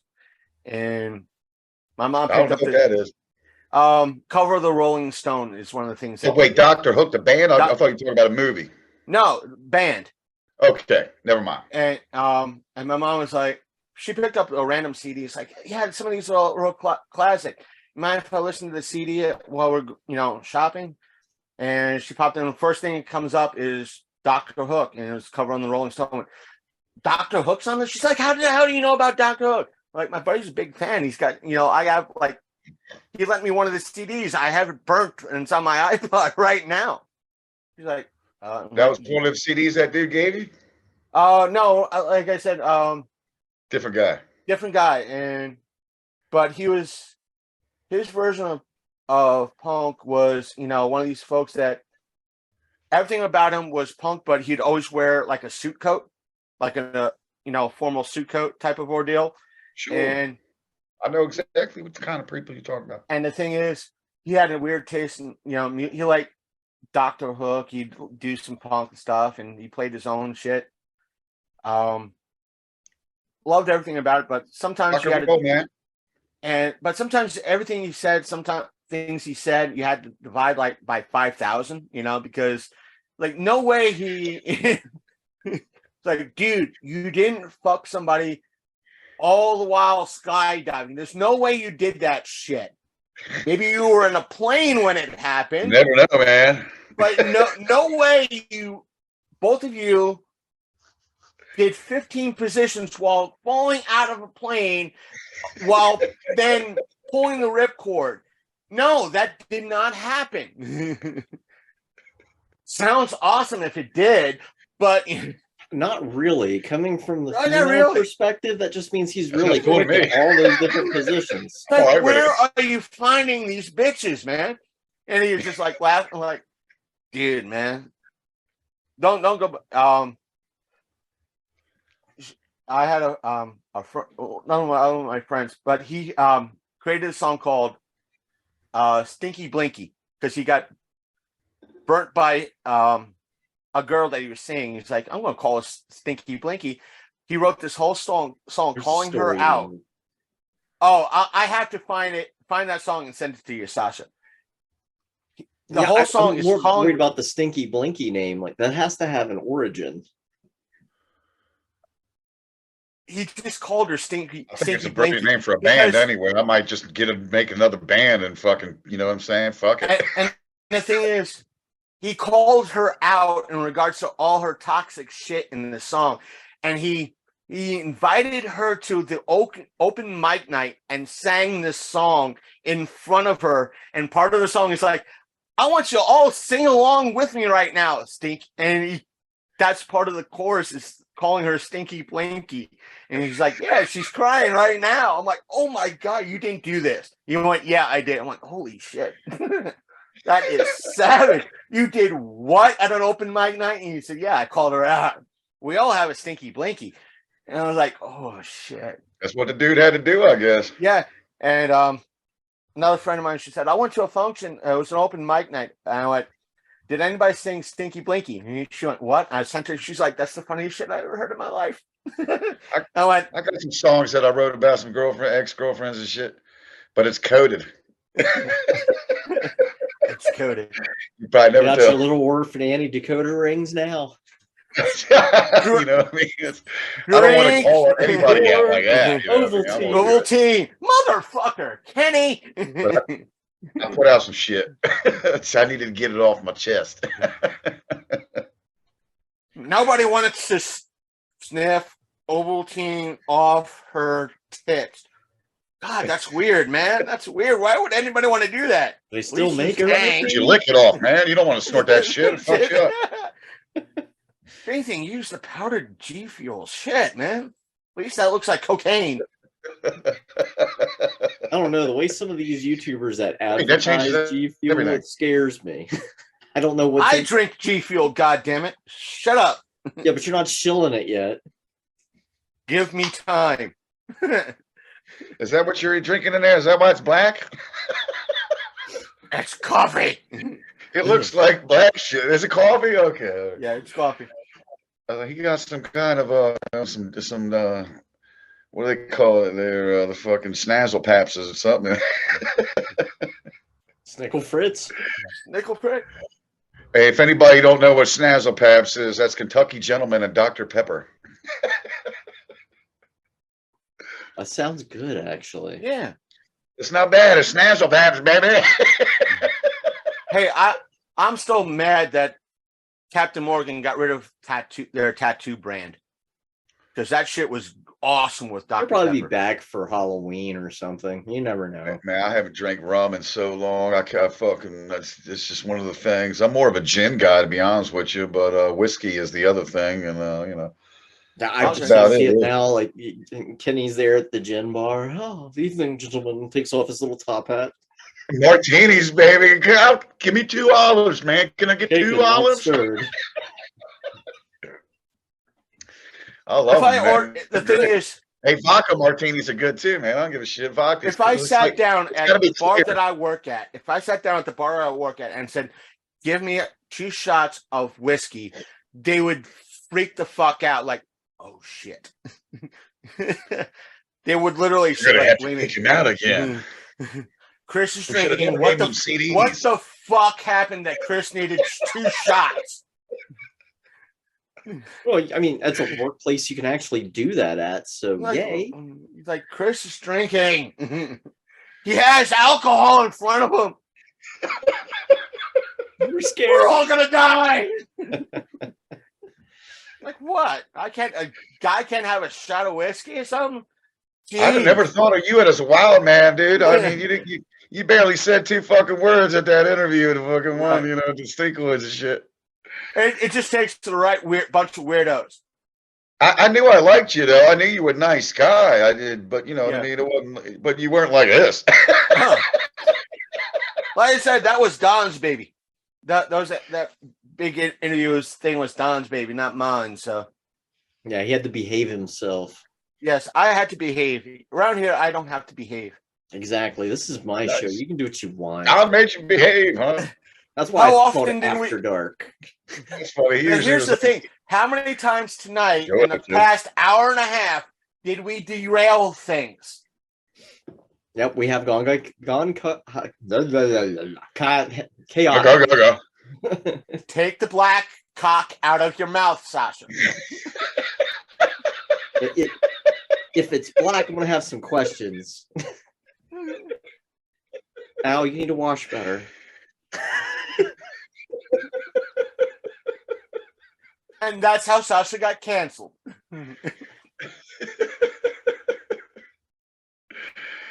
I'm sorry, I'll bring it up. This better not be frostbite. Right? I have questions. Man, don't give this guy any more coffee. Are we sure it's next coffee? week? Next week. This week, it's still brought to you in part by Death Wish Coffee. Need the caffeine. Is that what you're drinking there, Death Wish? Oh, no, I haven't had Death Wish in a while, but I have to get some in my possession. If not, wander up and get some Black Dog coffee. They're easier to get and it supports local. All of you and your poison bean water. Oh, I love my poison bean water. I'm allergic. Sasha, you don't drink coffee? Allergic. I can't. Oh, okay. Well, that sucks. You don't drink tea? I do tea. I do, good old Coca-Cola. That's my lifeblood. Doctor's been like, oh, your blood sugar's really high. And I'm like, I guess I'm going to have to die. I got a buddy. He can't drink coffee either. Yeah. I can't. I thought it might be related. See, I didn't drink coffee until I was in my 30s. I think I was like 32 years old, and I was like, I need something, man. I need something to wake my ass up. They think it might be related to mold or something of that nature that coffee naturally has on it, but they're not sure. They just know that when I'm around it, like if I touch it, my hands will swell up. I had some roommates once that made coffee in my teapot and thought they washed it thoroughly enough, and then I was at the ER. That was fun. Great. My doctor's like, why do you like drinking coffee so damn much? I'm like, it's me being a type 2 diabetic. It's one of the few things I could actually control the amount of sugar it goes in. So it's like, just give me coffee. Give me coffee. I don't trust you in regards to that fountain machine or if you hooked it up enough, but I trust you with the fucking coffee. Give me the goddamn coffee. I want my damn coffee. Goddamn it. I look at it this way, I must be some sort of superhero or super villainous because my weakness is so mundane. I'm weak to a bee and a bean and a bug. What's the bug? Them big giant red wasps. Those screw up my day. Oh, Jesus. So wasps. So I'm allergic. You want to hear something funny? I'm allergic to cats. Just the long hair ones. You should have gotten your little furry friend back up and just went, I'm allergic to cats. Yeah, right. I'm allergic to dogs too, but just the long hair ones. Yep. So for some reason, the short hair ones, or if they got no hair, I guess that's even better. But But I do take the shit out of some Benadryl. Certain cats and dogs are hypoallergenic anyways, like Yorkies, for example, are hypoallergenic because they have hair similar to people. There's a couple species like that. Overall, Kenny prefers the hairless pussy. I know I don't. Hey, since we're on the topic there, Chris, I'll go ahead. I'll just tell you. I'm just here. I got no shame. I'll tell you, the carpet don't match. Doesn't have to match curtains or nothing, but you know, I do like at least thicker than a landing strip. You know what I'm saying? I don't even like the landing strip. You gotta have some hair there, man. I'm sorry. I don't fucking. I remember the first time. I got a story about this, man. The first time I went down to get it too, and I was like, "Here you go, girl. You ready for what the fuck?" You whip out the machete. And no shit, my brain just went to that is a child's pussy. It looks like a kid's pussy because I've already changed diapers and shit. Like I'm good. I'm like, man, I can't. I don't know. I don't like it. I still banged her, but I looked at her a little bit. I didn't like it. You know? Oh, you guys are horrible. But you know, it's just I don't like that shit, man. And it gets all prickly, you know, too. You know, so I'm like, what the fuck, man? Put some fucking hair down there. When a girl has vagina hair, that hair is always really soft. You know what I mean? Because they use all that stuff on them. You know what I mean?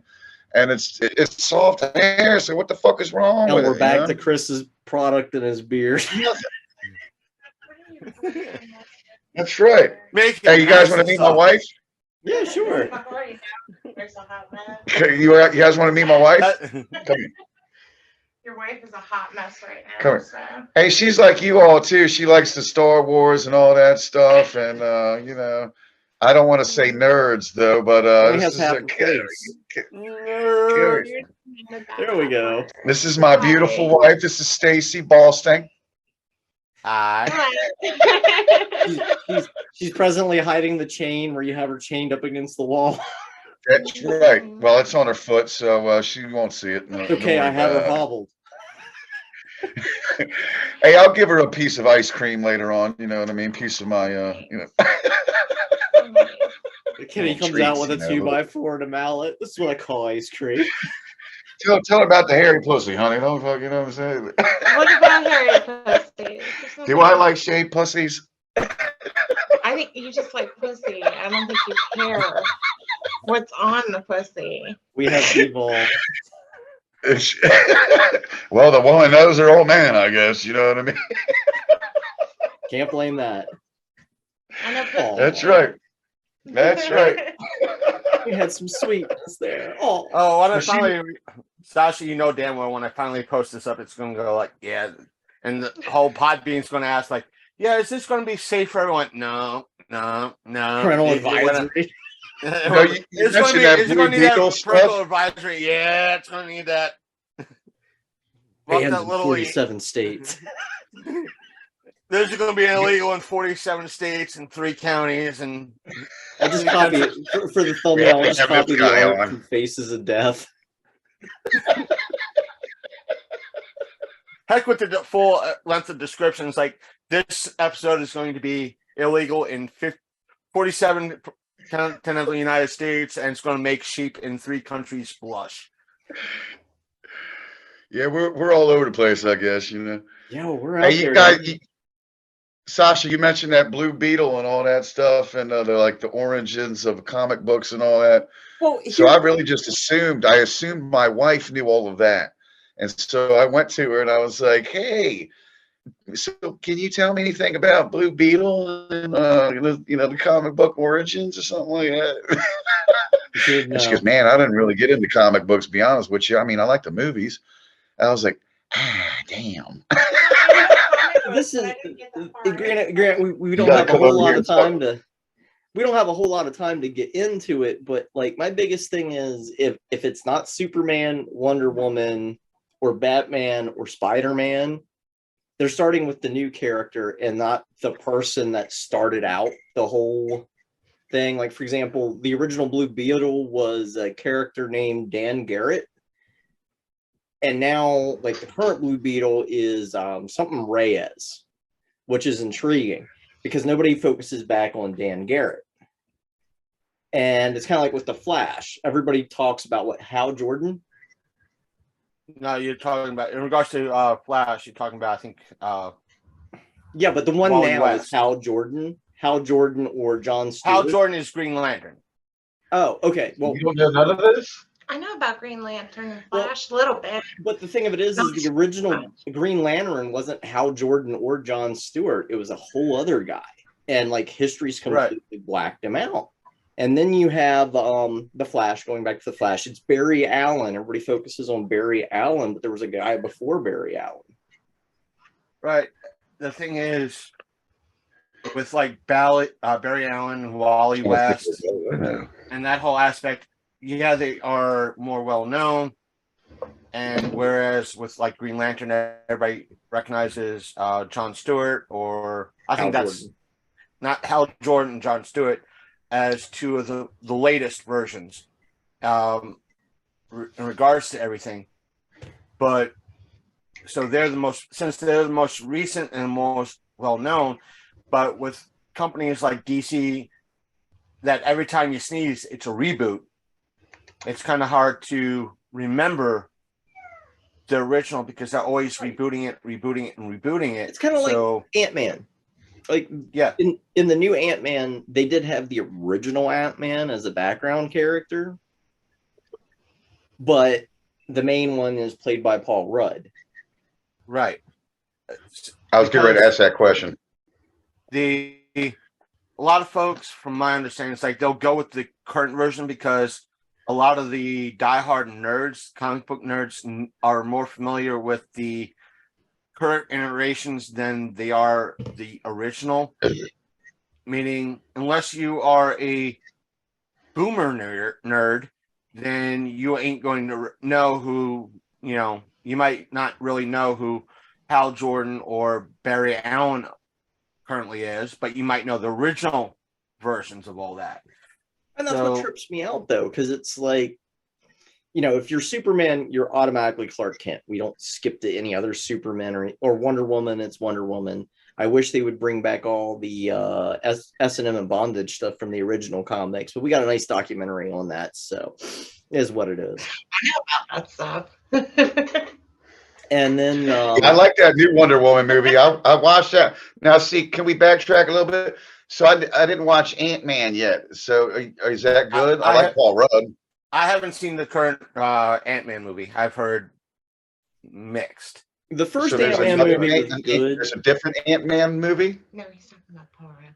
The Marvel Paul Rudd, the current one, the Marvel one that just came out. I haven't seen it yet. Yeah, there's 3 so far, because you had the first Ant-Man movie that came out, 2010, 2012, something like that. I can't remember. Yeah, the second one came out in, I want to say it was like close to 2019. Yeah. And then the third one was recent. Right. And they have been of terrible returns. They've gotten worse and worse and worse. In regards to that, a lot of folks are saying that in regards to I always be my own judge, you know what I mean? I got to see it for myself. Yeah, see it for yourselves. Just that a lot of folks are saying it's like companies like Marvel, DC, Disney, they are ignoring a lot of the OG storylines and what the comics originally brought to the table. Instead of using that as a basis for their movies, they'd rather bring these characters in and twist and said, "Oh, we're going to bring in Ant-Man, Paul Rudd instead of, or like what happened with the latest Doctor Strange in the multiverse of madness, or whatever it was." It's like where instead of the focus being on Doctor Strange, it being a Doctor Strange movie, we're going to focus on this female character. And a lot of folks saying there's nothing wrong with focusing on a female character or a female superhero, but when you're making a Doctor Strange movie, the focus should be on Doctor Strange, not some secondary character while you're ignoring the main character. But see, my biggest concern is when it came to comic books, I always liked the low tier characters, the ones that very few people talk about or read about. Like my favorite DC character has forever been the Question. And I ain't talking about Montoya as the Question. I'm talking about the first Question. I'm kind of the same way with villains. in Batman. I keep seeing so much about like Joker, and I fucking hate Joker. I can't stand Joker. I'm like, give me more Scarecrow. Okay, give me more Two-Face, please. I want to see these villains, and then everybody's like, no, we want more Joker. And I'm like, I've had enough of Joker. I've been watching Batman since it was Adam West. Okay, like I agree with my wife. And what's like the original Clayface, for example? Let's use him because there's been 3 different Clayfaces. You had the one that was the actor that was really good with makeups and special effect and could look like anybody and kind of became a killer. Then you had the secondary one that could change shape, and I believe there was a third one that was a shapeshifter. But the very first one was a classically trained actor who was really good at disguising himself and was blaming other people for crimes. And I've always thought to myself, if Nolan was smart, that would be one of the characters. Or I like how when I was getting into DC, it was through the animated series, and what they did for Clayface in regards to that, they kind of blended 2 or 3 together because it was an actor that was able to change his appearance to fit the character that he was trying to do. And it was like makeup that was so toxic and the chemicals, he just became, in essence, this person or this creature made out of clay. But see, you're doing at least an homage with that one to the original character. Whereas, like, for example, the new Blue Beetle movie, it's immediately the Reyes kid who finds the super suit. And to me, it's like, what about Dan Garrett, who was just a normal guy in a bug suit solving crimes, and he didn't have any super special powers? And then Ted Kord later on shows up with special powers and things of that nature. But Dan Garrett is your origin. And because he's a platinum comic, like there's so much room where you could tell stories that nobody's touched on, but update them for modern audiences, as opposed to just pulling from the current thread of comics. And that's been my whole big thing. Because, like, for me, I fear if they ever get around to a Question movie, I hope they never do. But I fear that they would focus on Montoya taking over the mantle as opposed to the original Question, who I must say was brilliantly played by one of my favorite actors in DC Animated's, what was it called? The Justice League Unlimited? Yeah. What was it? I know who you're talking about. The guy from Reanimator. Yeah, I know who you're talking about. Yeah, and he was brilliant. He does awesome. Yeah. And the thing is, with one of the things I love in regards to watching like the animated aspects is seeing like the diverse Batman's rogue, other than like what you said, other than the Joker, constantly the Joker, you see the wide rogues gallery for Batman, other on how more anti-hero they are than villain, meaning they will rob a bank, but I'm sure you've probably seen a lot of the memes on Facebook where they don't, like, a kid might know who Batman is and like, but Batman's not here, but here's, Poison Ivy, here's Harley Quinn, I need help. But it's a kid, and they realize, like, you know what, if I help this kid, Batman's going to give me a pass. I think this is what I that's what it's like when it comes to stuff like this. Like, for example, imagine if they made a Spider-Man movie without focusing on Peter Parker. We don't even talk about Peter Parker. It's just a Miles Morales story. There would be so much outcry because where's Peter Parker? Why can't we have Peter Parker? Or, for example, what was his name? After Batman's back got broke, Azrael took up the mantle as the Batman. And they focused on Azrael Batman instead of a Bruce Wayne. You would have so much fan outcry because everybody remembers Bruce Wayne, but where's the outcry for Dan Garrett? Where's the outcry for these platinum characters that have been around forever? And then people have forgotten about the 50s and 60s, like we've completely washed our hands up. But the thing is, the Miles Morales Spider-Man was kind of a hit. They did that whole animated thing a few years ago. I have nothing against Miles Morales. It's an example. But you have to think about what they did with that story. They still had a Spider-Man in it. It was not a Miles Morales centric story. You still had Peter Parker. What I'm saying is you just skip over Peter Parker and just focus on Miles dealing with these powers. And you might eventually have that, but again, you need Sony to kind of break away from that.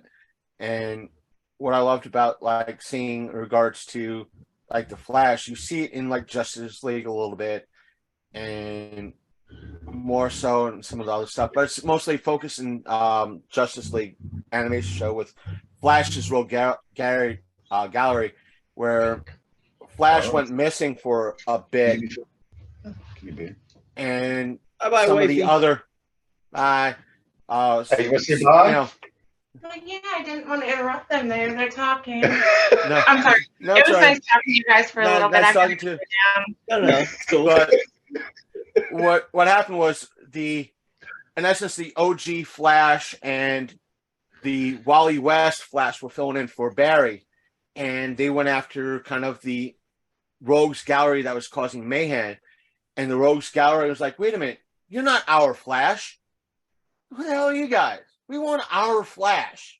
Our Flash cares about us. You know, and that was like the joke. It's like they kind of just stopped and like walked away. It's like, you're not our Flash. You just walked. And it's like, we ain't doing this shit unless it's our Flash. Go away. But you get what I'm saying. And I'm not trying to, it's like you're forgetting the origin, and like think about like all those Platinum stories. Yes, there's not a modern analog for it, but as a creator, wouldn't it give you more room to play in that world? Because you can take some of these old Here's stories. the aspect you have to. I might have to send you the TikTok in regards to it. Somebody spoke out in regards to why it might be a good reason of why you're not seeing what you're seeing, or why you're in regards to it, because he was talking about it's not so much a right issue or a copyright, meaning so-and-so, like if you saw a Superman movie, it says based on characters by so-and-so and so-and-so, owned by DC. He was talking about, it's like the reason why you don't see Batman on TV nowadays is because Fox bought the forever rights, not just like how Sony, you know, if it's not made in 5 years, everything reverts back to Marvel. Fox owns 20th Century Fox owns the rights. Disney now. Period. Disney now owns the rights to the Batman TV show and everything a part of it. The Joker, Riddler, and everything else. That means nobody can make a Joker character. Nobody can make or have a Batman character on their show. It has to be some sort of facsimile of it. Right. And because Fox, now Disney, owns the rights to the 60s TV show, so anything on TV can't be any relation to those characters. But here's the thing where I kind of argue against that, because with the Platinum Era comics, they're in public domain now. But still, it's still a rights issue on who owns the current aspect of how everything's written. And that's the whole aspect of, because when Deathstroke wanted to, in regards to the whole Arrowverse aspect, CW was happy that Deathstroke was becoming popular on the show. They still want to use that as a villain.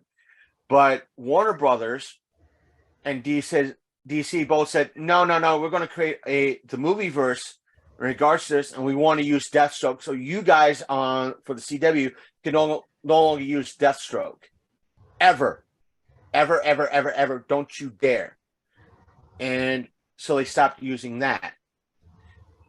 And what happened was your favorite character on TV, Constantine. I love Constantine. The reason why they stopped using that version of Constantine on TV for Legends of Tomorrow is because what's his name, when he was doing the Sandman TV show for Netflix, went up to DC and said, I'm doing this now, therefore you're not paying, I own the character now because I'm doing this. You ain't paying anybody else rights to the character. It's mine. I'm changing it. Pretty much what he did was, when he goes in to do projects like what he did with Star Trek and all that, he takes the whole aspect. J.J. Abrams, what he does is he takes everything. But here's where my argument comes back into play. We're talking about modern creators. The Platinum creators are no longer with us. It doesn't matter. The reason why they switch it out is because someone like J.J. Abrams wants to make all the money. He doesn't want those creators to earn that money. They might allow it. Meaning, if you create a character, you might allow that person to, hey, just give me 5%, or 10% of whatever. Yet here comes J.J. Abrams saying, no, hey, how would you like, instead of paying Sasha 10%, you pay me 5%, but I'll change the character just enough so Sasha can't sue you over this character. And that corporation will say, yes, let's do it. And therefore, you're losing out money, or Kenny loses out, or I lose out money because he switched it just enough, whether it be a race swap, a gender swap, or what have you, just so they could. Well, now you influence me. Now I want to do it. and that's the thing to me. I mean, it's like, because we've heard a lot of the modern stuff now. There's like a lot of stories. My whole argument is that a lot of the modern readers don't know the old stuff unless they go looking for it. And it'd be a heck of a way to introduce people to the old stuff and have reprints and things of that nature to kind of honor the old. But it just seems like, this is what we're currently selling, so that's what we want to do. And it's just, as a creator myself, it pisses me off. Yeah, it sucks. But anyways, that was our little ramble about comics. Sorry, you brought it up, and I'm like, let me debate Chris here for a little bit. Well, thank you for letting me get my wife in here. I think she had a little fun, maybe. Hopefully, she's like, oh no, these two are getting at it. I need to leave. Like, no, this is how me and Chris talk. We're cool. Chris challenges me. I challenge him. Good chance, Wolf. One of these days, me and Sasha are just going to fight like cats. Well, I do got a couple questions. So I haven't seen it. Ben Affleck Batman. Is that all right? He tries, but from what I hear, he doesn't want to be a part of it because he doesn't like how Warner Brothers and DC is handling a lot of this shit. So he just wants to walk away from it because he has his own viewpoints of how things should be run or done. And he's one of those actors, huh? No, just if he wants to be closer to how the source material is, and Warner Brothers doesn't want him to do that, or they want to take things completely different, or it's like, hey, I need this person, this person, and this person because they're the best people for the job, and they're like, no, you can't do that. And so he's like, you know what? No, I'm going to save myself. What do you think? Is it Jack Nicholson? I like the current version of the Batman with the kid from Twilight. That was actually pretty good. I gotta watch that. It's good. I think it might be on. I'm so behind, I'm just like, I very rarely get to see anything. What's her name? I just recently started getting this TV show, and it's on the fucking. I can't even remember, but it was the old actors of the Raising Hope. You guys remember that show? Oh yeah. And I liked all that stuff too. The one, What About Earl and all that, and it's just like. Oh, My Name Is Earl. Yeah, mine. That's it. And so, anything like that, it's funny. That's my humor right there, and so that's all this shit. I can't, man. I'm trying to think of the damn name of the show. It's the new one. It's off that the Freevee or something like that. Not familiar with it. What freebie is So like the it's, free version of Amazon Prime or something like that. Oh, okay. yeah, something like that. Yeah. So it's all the actors pretty much of Raising Hope and all that, you know. And there are a couple other new ones, I guess, and then you know, but it's off the hook, man. That's all I'm gonna tell you though. I liked. You're gonna have to go check that out. I liked Grace Under Fire. That was an interesting show back in the day. I heard of that. I don't think that was really my my level of show watching at that point. I was still watching Married with Children. You know what I'm saying? Oh yeah, that's a good show. They've been talking about a revival of that. Yeah, I keep hearing about that as well as a revival. I can't wait for the revival of Futurama. The third. I was really revival. glad Roseanne came back. I thought Roseanne, you know, and it's a damn shame that she opened up her fucking mouth, and comedian being a fucking trying to do that, he can't be doing that no more. And you know, that's the way I took it. Well, And, I mean, the show continued on without her. They killed off her character. From what I understand, the Connors is okay. Maybe not though. Maybe she's a fucking lunatic. I don't fucking know. Who knows? I mean, you have to be kind of loony to have been married to Tom Arnold.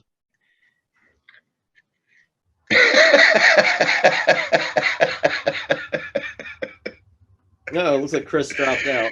Probably. He's probably having tech issues. He'll pop back in a second.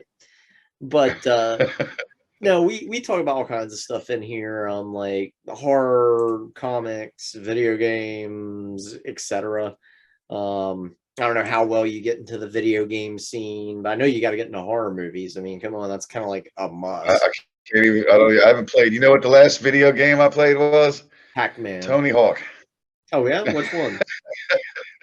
And that was like years ago, man. I want to say before I got married, and my kid's 13, so I know it's definitely like 10 years before that, you know. Yeah, the earliest one would have been PlayStation. Probably like 23 years. Era. So PlayStation. Right? Yeah, somebody had one of those, and I sucked at it because I'd given up. All I had was an Atari, and then I got into Nintendo too a little bit. And that's what it was, man. Everybody go, now it's Sega. Now it's fucking this, and now it's that, and then that's the Cube, and that's fucking everything, man. I was like, man, fuck it, I give up. Well, I was already so like, I gotta buy guitars and you know and drums and everything else, and you know, amps, and I can't fucking do any of that stuff anymore. I guess. I'm gonna see if he's. They just opened this arcade though. They just opened this arcade downtown a little while. Well, I guess just opened. It's probably like a couple years old. It's called like Pockets or something like that. Yeah, no shit. And that's what it is they have like all the old school games and all that. And you know, it is something like you pay like $10 or something like that, 15 maybe even those. And then they let you play all day or something like that, or you play by the hour or whatever, you know, pay by the hour, you know. Right. And it's cool as shit. Yeah, I've definitely seen. I haven't been there yet, but I've seen the pictures, and you know, if you guys are into that, and you ever in Frederick, you know what I mean, go ahead and check out the old school shit, you know. Oh, I've been to that one, because I've even been to you guys' game shop down there in Frederick. So, I mean, we go into a lot of the gaming and things of that nature when me and Al are hanging out. There he is. He's back. He's connecting the audio. I see him. Yep, there he is. Yeah, here I am. I'm trying to get my headphones hooked up. That's so. He's back. There we go. I don't like your con around here. We don't like your con around here. You know, I gotta say, this is the longest show I've ever been doing this. Well, I'm actually kind of getting ready to wrap it up here, honestly. But, hell, fuck, I might just, next couple times, I might just go straight to the phone. That way I can just plug it in and do charge, because the audio, for the most part, sounds about the same, if not a little bit better than what I've been using. So I mean, like the image quality, aside from the fact that you don't have the nice big widescreen like Kenny and I have, I mean, I can dig it. And I can see your artwork and other details, so we don't have that fuzzy. Are you on your phone now? Yeah, I'm on my phone now in regards to it. Yeah, in the earlier version, It was all blurry. And, it looked yeah, like something it's else. to help because the last time we did all this, there was so much glare from me and Sasha couldn't figure out where. So it's like, you know what? I'm just blurring the background on it. So This guy doesn't think he belongs in a punk rock show, and this is what his background looks like. Yeah. Hey, trust me, man, you belong in punk rock shows. So Kenny, suck my since, big black cock. so since we're wrapping Hey, up and metal tonight, shows too, and all that. You know. Yeah. since we're wrapping up tonight, Kenny, anything else you want to plug or anything you want to put out there? Yeah, just listen to us at I feel like I already did everything, and but yeah, I'll just go ahead and do it the one time over again, and yeah, if you just come out to What the Punk April 22nd, since I know you're gonna post this tonight or some shit, right? At It'll go 6 right p.m. on So that's OnlyFans here because usually takes about an hour to upload. So about an hour after we're done, it'll be up there. And then word up. So definitely by April 22nd at 6 p.m. in fucking Fishhead Cantina in Baltimore, Maryland. You better get your fucking ass out there. Oh yeah, shit, Jesus Christ. Here's the kicker. We do punk rock karaoke. So half of our set, if we get a bunch of people up there, shit, if everybody's like real excited about it, we'll do the whole damn set. Punk rock karaoke, you know what I mean? I mean, there's a couple songs we do. We do Black Flag, Nervous Breakdown. We do Ramones, Blitzkrieg Bop. We do I'm struggling. Gigi Allen, Bite It. A couple other things. Just come out and ask Circle Jerks, Beverly Hills, all that shit, man. We do a bunch of shit, man. Just if you're into fucking live band karaoke and you like punk rock, we don't really do any other songs. It's just punk rock shit. And I'm sure I'm missing a bunch of songs. Just come over and you fucking, look at the list and all that. Right? right on. And thank you very much, Sasha, for fucking inviting me, man. I really appreciate it. And thank you for coming to the show. I And really I'll be out to appreciate see that. another one once I can figure out when I'll be free to do that. Hell yeah, definitely. Well, I love that place there. If if you can make it out to Hagerstown again, man, I love that place, dude. That place is cool as shit. Hopefully you do. But yeah, speaking of Hagerstown, I know for a fact both myself and I know you're going to show up on Sunday, right, Lumzer? To 4 State 2 weeks. Yeah, from I'm now? going to I'll be at 4 State Sunday. Okay, so It's the only time I'll be able to be there all day and hang out all day and do what I tend to do. So the Cause havoc, 29th mayhem. and the 30th, 30th. respectively, they have 4 State Comic Con going on down in Hagerstown, MD, ran by a bunch of really cool cats. You're into comics, movies, video games, music, tons of vendors. Tickets are pretty cheap. I know there'll be a little bit more at the door, but you can go to 4statecomiccon.com and get your tickets there. I think it might be like $12, $15 for. I think it's like $30 for the weekend. No, it's 20. If you get it online, it's $22 for the weekend per person. So it's both Saturday and Sunday. I think Saturday is like, I want to say 15 or 14 at bucks the door. Yeah, 13 or 14 bucks. I think it's like I'd rather go high. Like Saturday's 12. like $15 and Sunday's like 12. Yeah, $12, $13, something like that. but if you buy them together, it's cheaper. Right. Either way, it's still cheaper than. I'm not knocking major show, but it's still cheaper. And still wonderful. It's a lot family oriented. You get a lot more homegrown stuff from local area community. Yep. And I'll be there just basically as a event goer, visiting many of my friends who are vendors. Maybe some other year I'll come back as a vendor. But if you happen to see me there, I will have Princess of Darkness stickers available. So come on by, get a free sticker. Just say, hey, Sasha, any more stickers? I got plenty. I'll be handing those out. I'll also be shooting some action footage and additional footage for my Miss Blobfest video entry for July. Here's hoping we win. But like I said, even if we don't win, we'll storm the stage and take that crown. But pulling a Kanye West. I should make threats like that, but I was robbed last year. I mean, you look at the video entries from last year, and they're just people sitting in front of camera. Yeah, I'm da da da da da, and I like da da. It's like mine had a story, had good music. This one's going to be off the chain. I think you've read the script already, Lumzer, haven't you? Yeah. You sent it my way. Casey the Madman plots from Scene Snobs. He does the voiceover. He's also, if you listen to our opening online, be it on YouTube or later on once I figure out how to do Spotify, the show opening's done by Casey Plots. So definitely baby.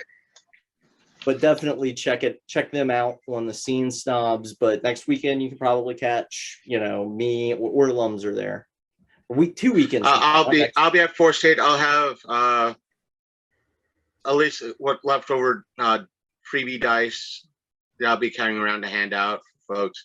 That was fun last year though, when I still had a bunch left over and just had a bunch in the big cardboard box that I brought with me. It's like, do you have any X, Y, and Z color? I don't know.